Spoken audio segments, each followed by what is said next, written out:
Welcome back to this NPTEL online certification course in molecular rearrangement and reactive intermediates.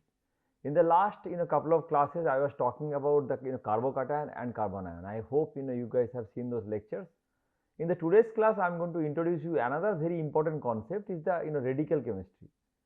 So in this today's lecture, I am going to introduce you the definition of radicals. What are the difference between a formation of a radical versus a formation of a carbocation and carbon ion.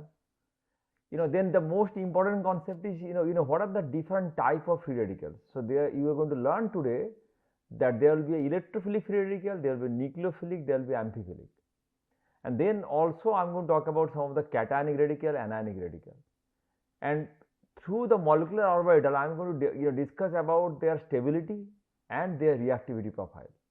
So let's start the class. In this class I am going to talk about the definition as I mentioned, then their cleavage, and then several different stability things. Okay, so the first thing is we have learned about I think the SN1 SN2 reaction.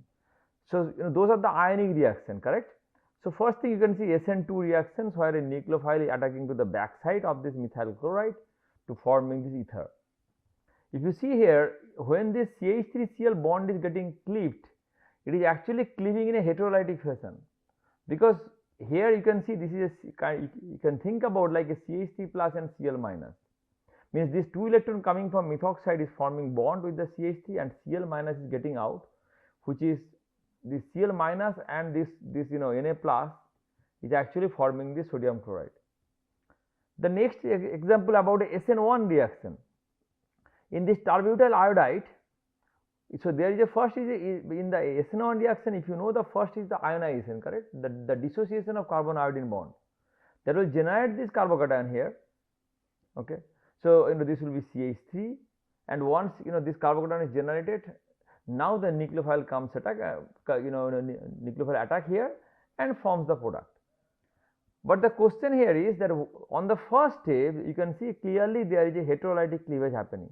That means this carbon iodine bond is cleaving in a heterolytic fashion, so that the 2 electron of this carbon iodine bond is getting to the iodine forming this I minus, and the carbon which is leaving with a positive charge, correct. I think we talk about a lot of this carbocation formation, their stability.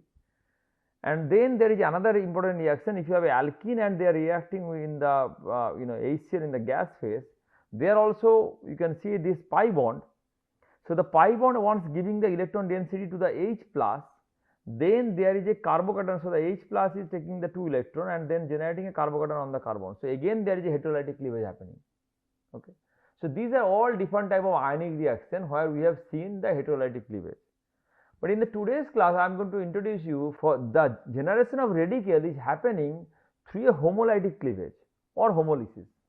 That means you have a bond between A and B which is getting a homolytic cleavage in presence of heat or light.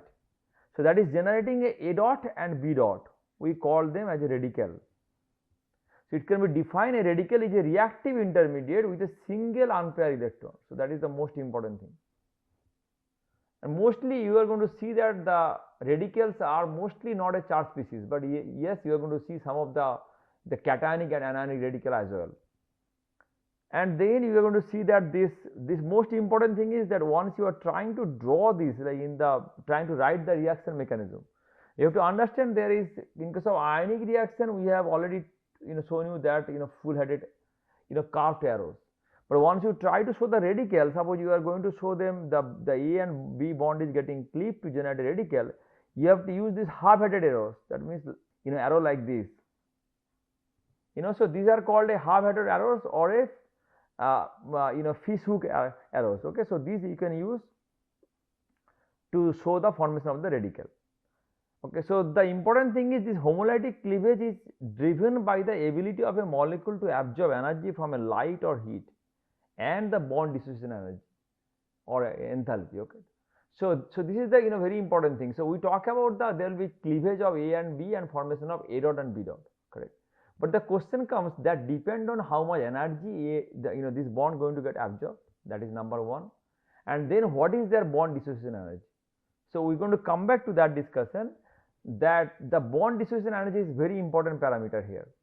And you can see if you have a bond between X and Y, which is getting cleaved to X dot and Y dot in case of light and heat, then this bond dissociation energy makes an is a very important parameter here. So we can just compare some of the values here. So of course, if these values are higher, that means the bonds is stronger. If the values is lower, then the bonds are weaker. So let's compare some of the example here. Let's compare this one, this CH bonds we are comparing. You have a methane here. So if it is getting cleaved, then it is going to generate a CH3 dot and a H dot, correct? Now you can have a primary radical here. If this one getting cleaved, then you are generating a primary radical. That means Me CH2 dot. Here if you are getting cleaved in this bond, you are generating a secondary radical. Here you are generating a tertiary radical, correct? So now if you see this, going from methyl to primary to secondary to tertiary, what we are seeing here? We are seeing that the CH bond dissociation energy is getting decreased. Okay.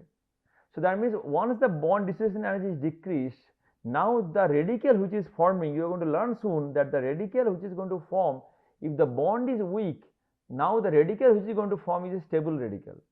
The methyl radical, the CH, this Me3C dot, this is a stable radical compared to the primary one. So the stability is actually also getting increased in this direction. And if you even come to allylic one, you can see this particular CH one is going to get cleaved. You will be generating this CH2 double bond CH2. So this is the allylic radical. You can see it is 364. So if you compare it, compare a terbibutyl radical versus a allylic radical, the allylic radical is even more stable. Okay. So we are going to discuss all these different type of effects. So here we have learned that in case of allyl we have learned about the resonance. In case of methyl radical or methyl cation, if you remember, we talk about the hyperconjugation, correct? So we are going to discuss those type of effect to explain you the stability of this type of different type of radical, and also that can explain you why these bonds are weak bonds. So now we are going to come back to the discovery of free radicals. This was the free radicals was discovered by Professor Gomberg. So this was the first discovery that if you have a triphenyl methyl chloride, you treat with silver, it is forming this triphenyl methyl radical. You can call it a trityl radical and a silver chloride. And this is again we are going to discuss now that this is a very stable radical.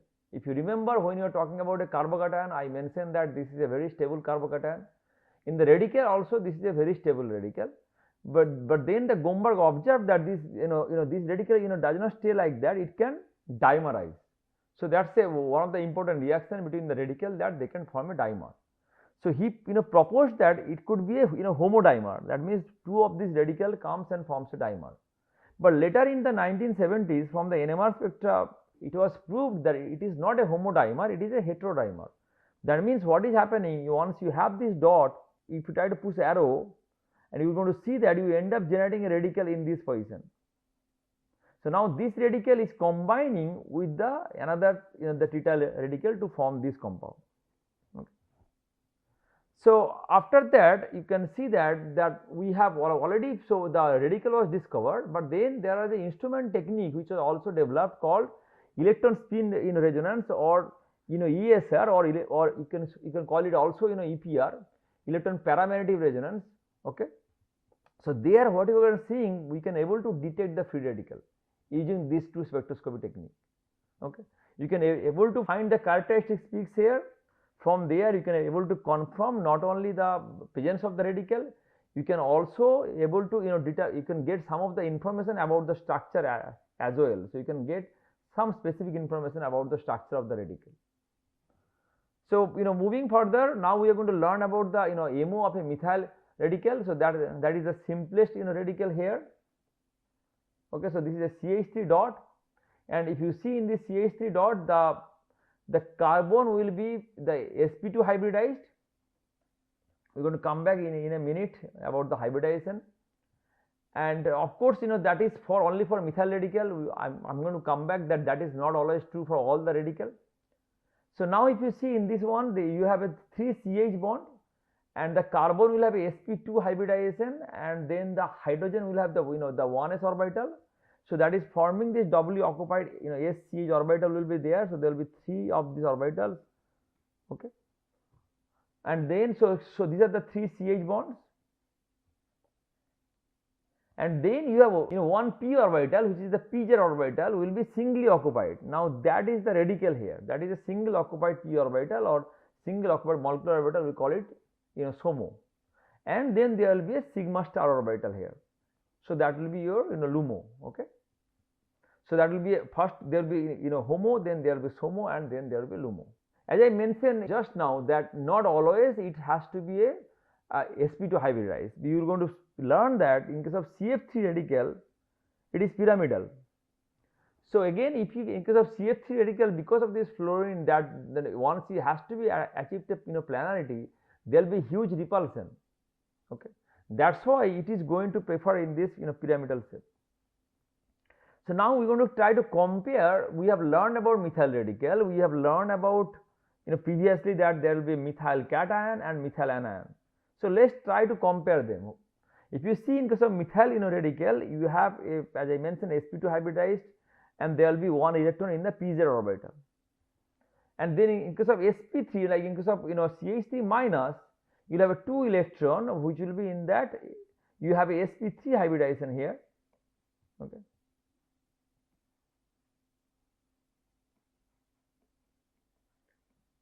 And then we have already talked about that here it will be a pyramidal shape. Okay, and now I'm going to talk about the CH3 plus. You have already learned about that, because CH3 plus you will see there will be a vacant orbital here, there will be vacant pz orbital here, and again the hybridization will be sp2. Okay, so if you try to compare them, that in case of the radical and in the carbocation, what is the things happening here? In case of carbocation, you will see total there will be 6 electrons. That is the 3 bonding electron with the CH. But here you will have a 7, correct, because you have a free radical in case of CH3 dot. So that means what is happening, generally in case of free radical and in the carbocation, it is not a octet, it is not have a 8 electron, it will still have some deficiency. That's why you will see there will be some characteristics of, so the radical will have some characteristic of a carbocation. Okay, and then again as I mentioned, it is not always sp2 hybridization. In case of this type of radical, it could be shallow pyramidal geometry also. So depending on the substitution, it could have a pyramidal geometry, or it could have a pseudo pyramidal geometry, or it could be a planar geometry. Okay, now we are going to classify the radicals. So free radical can be classified as a charged radical or neutral radical. So most of the time you are going to see the radicals are neutral, but again you are going to see some of the cases there will be charged radical. Now neutral radical can be classified as electrophilic, nucleophilic, and amphiphilic. So we are going to come back to each of these different classes. Okay, and then for charged radical there will be a cationic and there will be anionic, or you can talk about the radical cation and radical anion. Okay, you must heard about this reaction. When you take naphthalene and sodium metal, it will generate this anion here, which is a, so now this is a very good reducing agent. It is generating this type of radical anion here. We are going to talk about some of this chemistry, okay, in the later side. And then there is a radical cation, where you can see if you have a amine or if you have a methoxy group, sometimes they can do a single electron transfer that can generate a plus as well as a radical dot. So we can call them as a radical cation. Okay. Again, I think I am going to explain some of this reaction of nitrogen and oxygen. Okay, you are going to see that the generation of this radical cation. So the major focus will be on this neutral radical. Okay, so we are going to talk about this electrophilic and nucleophilic radical. And if you understand this concept, it will be very easy for you to predict a product in the reaction. As I mentioned in the beginning of the carbocation, if you remember that if you understand carbocation, sometimes it will be easy to find out what will be your major product in the reaction. Very similarly, if you understand what is a nucleophilic radical, what is electrophilic radical, you will be able to write the product, different type of product which is going to form. Okay. So let's go back to that, the definition. So the radical adjacent to a electron withdrawing groups is called a electrophilic radical. That means if you have a radical on the carbon and you have an electron withdrawing group, then this type of radical we are going to talk about, saying that these are going to be, so of course the carbon will have the other bonds here. So we're going to talk about that this is going to be a electrophilic radical. And if you have a electron donating groups here, instead of electron withdrawing group, if you have a carbon with a electron donating group, okay, then we talk about those type of radical is going to be nucleophilic radical. That means you have some sort of a nucleophilic group attached to that radical. And then if you have a electron withdrawing group, then you talk about this radical as a electrophilic radical. And you can see some example here. Let's see some example, like if you have this CH2 dot with a cyano here, or with the electron withdrawing group like a boron, okay, if it is attached with the carbon, then that is becoming a electrophilic radical. And now if you have a radical like ethyl radical, or if you have a isopropyl here like CH3CH3, or if you have a 3CH3 group ternbutyl radical. So every cases what you are seeing here you are getting electron density. So these are nucleophilic radical or electron rich radical. We are going to learn. So now the important thing is to understand that what will be the stability, how both the radicals are stable. Okay, so both nucleophilic radicals and electrophilic radicals are stable radicals. We are going to learn why they are stable, how they are getting stabilized.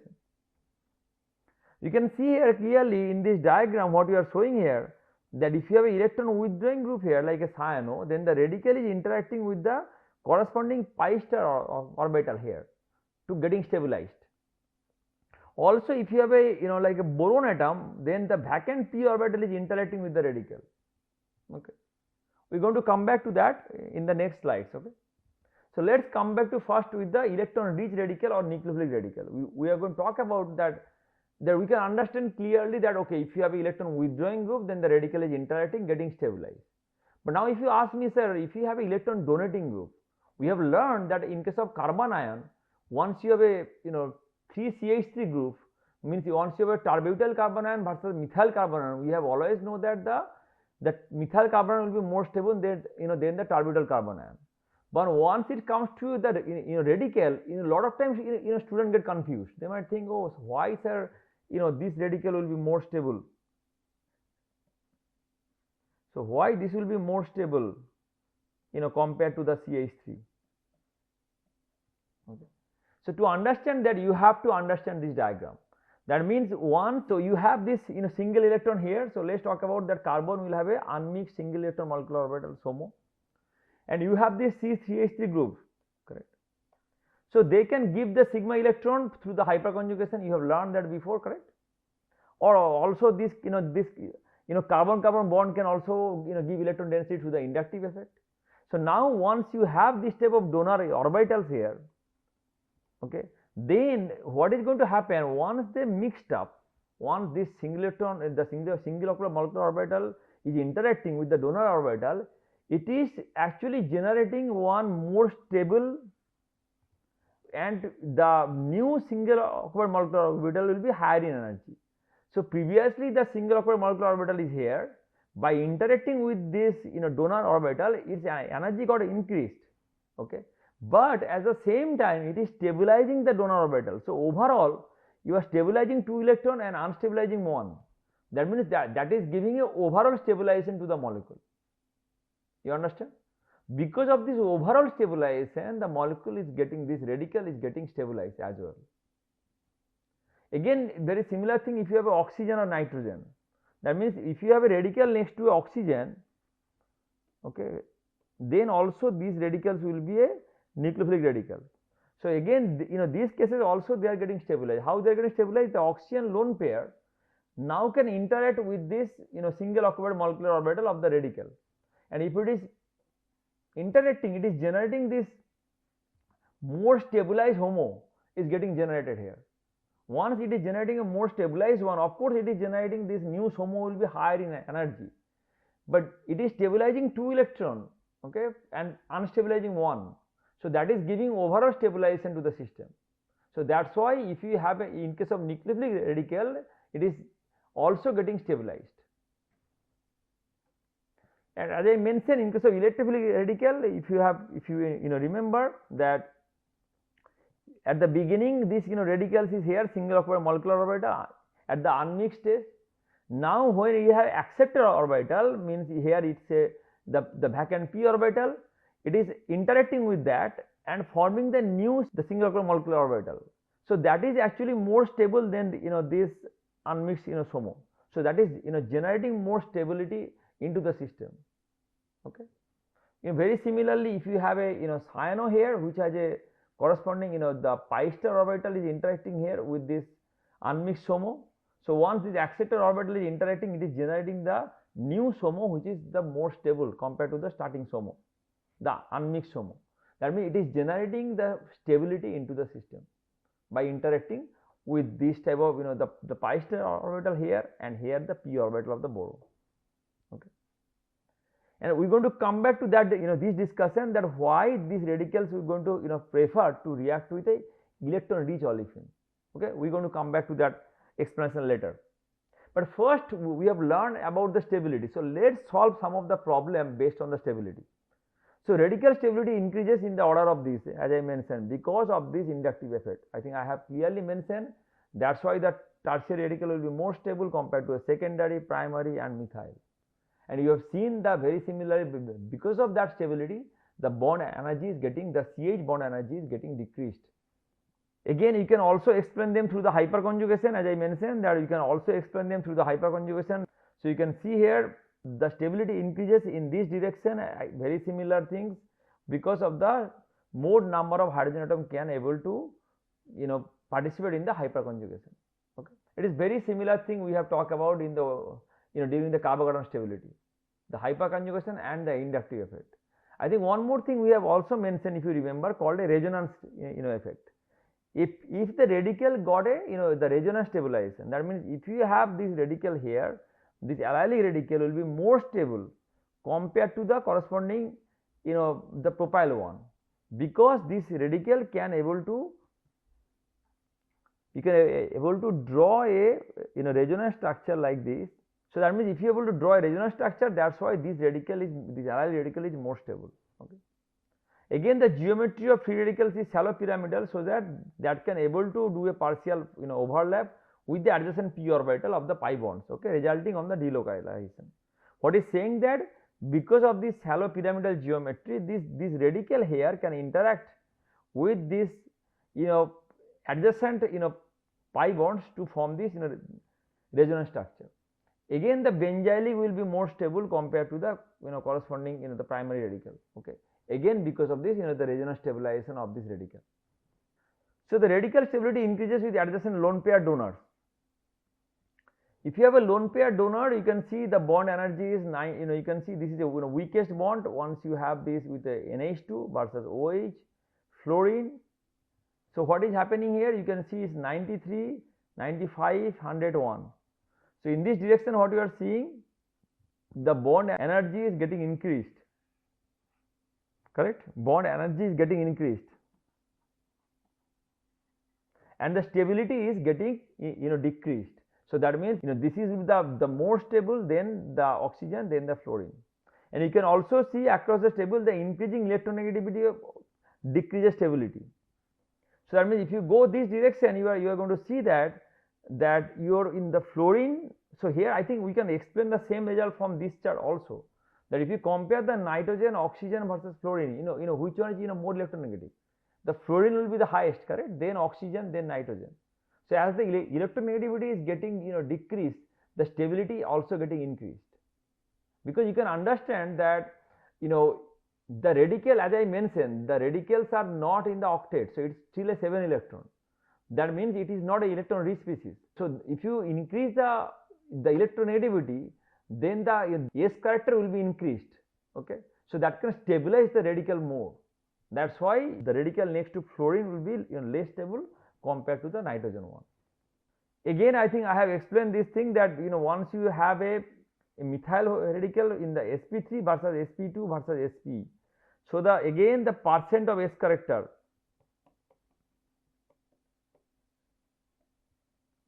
So you can see the percent of S character is getting increased. As I mentioned that once the percentage of S character is getting increased, what is going to happen? Now it is going to attract the more electron towards the nucleus, but you are seeing the radicals are already electron deficient species. That means that's why the increasing of the S character will be destabilizing the system. That's why the stability is going to decrease once you have a sp radical versus a sp3 radical. So can we rank them? You have these three different radical here. You have a tertiary here, you can clearly see. You have a secondary here, and you have a allylic one. So which one you think will be more stable? So think about it. I have already shown you the bond energy at the beginning. So if you remember, the allylic one will be the more stable. So the C will be more stable compared to A compared to the B. Okay.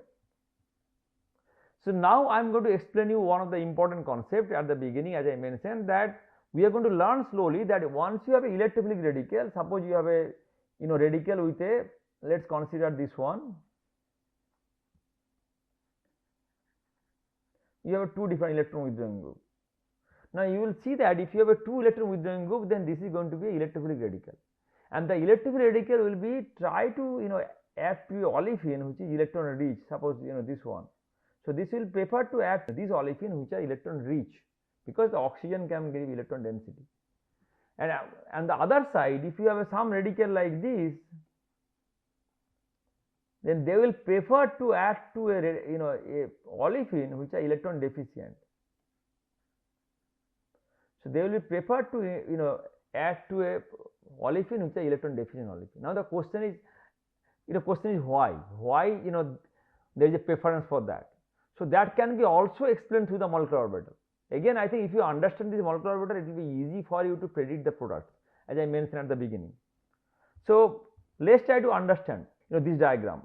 So if you have remember when I was talking about the stability of the nucleophilic radical, if you remember the stability of nucleophilic radical when I was talking about, you have seen that in case of nucleophilic radical, previously I have shown this diagram there, when there is a interaction happening with the acceptor orbital, correct, which is giving electron density, we are generating. So this is your SOMO, it was at the beginning. So what happened? If you remember, after this interaction, your new, so this was the earlier SOMO, before the interaction. After interaction, this is the new SOMO which is higher energy. That means the SOMO of the nucleophilic radical will be higher in energy. Because it is the higher in energy, it cannot able to interact with the pi orbital. It will be only interacting with a pi star orbital. That means what I was trying to talk about, that here this radical, SOMO radical, and this is your olefin. Okay, so let's consider this is the electron poor olefin. Once you have electron poor olefin, suppose this one, let's consider this one. In case of electron poor olefin, the pi orbital will be because electron withdrawing group can take electron density towards it, so that can stabilize the HOMO. So that's why the pi will be more stabilized. That's why this single occupied molecular orbital can only interact with the pi star orbital. That means it can interact with the pi star orbital of this pi bond, and so it can react with the olefin which is having an attached with the electron withdrawing group through the interacting with this pi star orbital. Okay. But once you come back to a electrophilic radical, if you remember, in case of electrophilic radical, we have shown the earlier this is your SOMO. After interacting with your acceptor orbital, what you have learned, the new SOMO will be more stabilized. I have shown this diagram, guys, in the beginning. So this will be more stabilized. So this one now going to interact. So if you see, this is electron rich olefin here. So we are talking about a frontier orbital of a electron rich alkene. Then in case of electron rich alkene, this the pi orbital will be higher in energy, correct, compared to electron deficient one. So that's why this pi now comfortably can be interacting with this, the low energy HOMO of an electrophilic radical. So that can interact with the HOMO of the nucleophilic alkene. Okay. So that's why this radical will be interacting with the electron rich. So olefin which is attached with the electron rich group, because then only it can able to interact. It is not possible with the in case of electron withdrawing one. Okay, I hope you understand this. I think this is a very important concept, and it is going to useful for explain several other reactions. So I am going to explain this reaction here. If you see this radical here, the malonyl radical, we know this is electrophilic radical, correct? Now it is going to react with this olefin which attached with the electron donating group like oxygen. Now it is going to form. So first you are going to add here, form this radical, correct? And then you have this tributyl anhydride. So there will be a hydrogen atom abstraction, which is going to form the corresponding product. We are going to come back to that elementary step and how the tributyl anhydride is, what is the mechanism. We are going to discuss everything in the future slides. So here I am going to talk about a methyl radical, which is a electron. So you can see here, this is a nucleophilic radical here. It is going to add to a olefin which is attached with the electron withdrawing group, okay, to form the corresponding product. Or it can also able to do add to this corresponding compound here. We have a 2 nitrogen group. So you have a N double bond N bond here with the 2 electron withdrawing group Boc. So here the radical can also add here to form this corresponding amine. Okay. There are more example here. You can see this is another radical here. This is a tertiary radical which is going to add to the electron deficient olefin to form this corresponding product.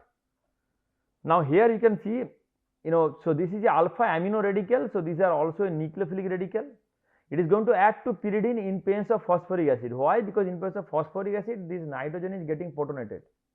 Once the nitrogen is protonated, now you can see this nucleophilic radical can act to this electrophile. This become electrophile. Now this in the olefin where the radical is adding here.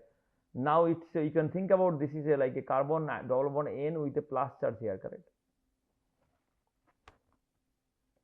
So now the radical is adding here to forming this corresponding product. Of course, this is a very interesting reaction. Here you can able to achieve asymmetric. So this can react through a network of hydrogen bonding, and if you have a chirality in this chiral phosphoric acid, then that this product will be chiral. Okay, so we are going to discuss some of this in the radical asymmetric catalysis. Okay, then I am going to talk about the amphiphilic radical. So what is this radical? Now you can see these are the radical we are talking about here, pyridine in the 2 position, 3 position and 4 position. Depending on the pH, if in the acidic pH, then these radicals are becoming a electrophilic because your nitrogen is get protonated. So that's why this radical next to that nitrogen is becoming a electrophilic. But in the neutral condition, this is becoming a nucleophilic radical. So you can see here we are starting from this condition. So that means if you have a 3 bromo or 3 bromo pyridine, you can able to generate this radical. And now if you are in the acidic pH, it can add to a olefin with the electron donating group here, because in the acidic pH it is becoming a electrophilic radical. That's why it is going to form this product. In the neutral pH, it is adding to a olefin which has an electron withdrawing group to get to this product. So depending on the pH, it is forming, it is reacting in case of electron donating group and electron withdrawing group. So that's why this type of radicals are called a amphiphilic radical.